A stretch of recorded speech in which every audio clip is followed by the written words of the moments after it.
In August 1914, an explorer named Sir Ernest Shackleton set out to attempt a journey that had never been tried. He wanted to cross the entire continent of Antarctica on foot, using the tools of the early 20th century. This was the plan: a 2,900-kilometer trek, starting at the Weddell Sea, passing through the South Pole, and ending at the Ross Sea. The crew expected to face temperatures as low as -50 degrees Celsius, but they never even made it to the coast. Before they could disembark, the Weddell Sea froze early, trapping their ship in a sea of solid ice.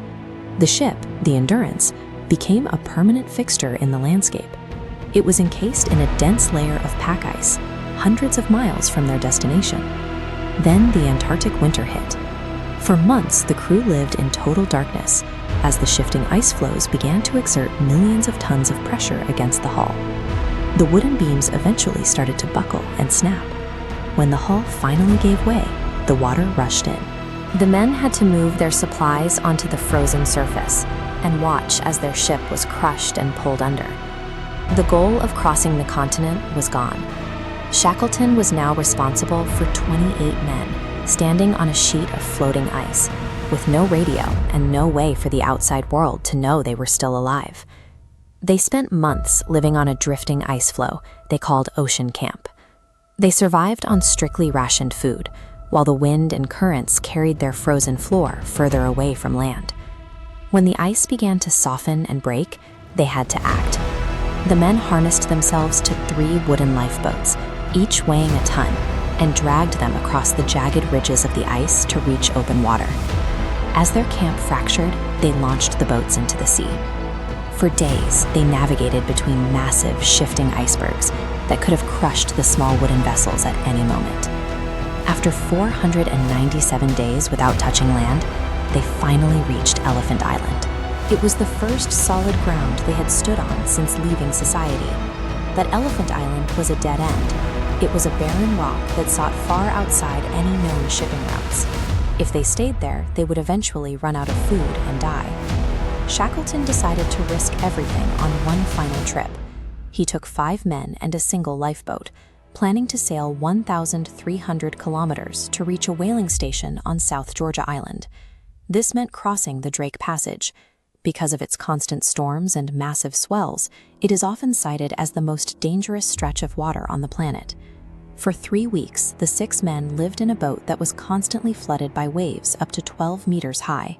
They battled hurricane-force winds and freezing spray, while suffering from severe dehydration and exhaustion. They reached South Georgia, but a storm forced them to land on the uninhabited side of the island, the opposite side of the whaling station. To reach help, they had to cross a mountain range with peaks reaching 10,000 feet. No one had ever mapped these mountains, and the men had no climbing ropes or specialized gear. Shackleton and 2 others began a 36-hour non-stop march across the glaciers. They used a carpenter's tool to hack individual steps into the steep ice slopes to keep from falling into the crevasses. By the time they reached the other side, they had survived a crushed ship, the most violent ocean in the world, and a mountain range that was considered impassable. When they finally walked into the whaling station, they were unrecognizable. To the men living there, they looked like ghosts from an expedition that had been given up for dead 2 years earlier. Shackleton immediately turned his attention back to the sea. Over the next 4 months, he launched 4 separate rescue attempts, struggling to find a ship that could break through the heavy pack ice.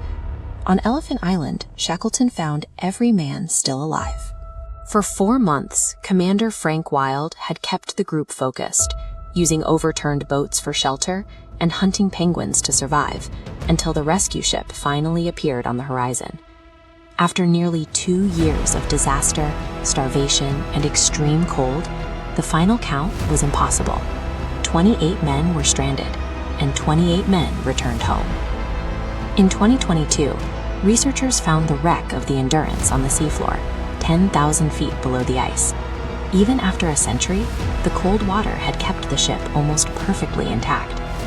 Shackleton's mission failed every geographical goal he had set, but because of his focus on the safety of his crew, he brought all 28 men home through conditions that should have been lethal.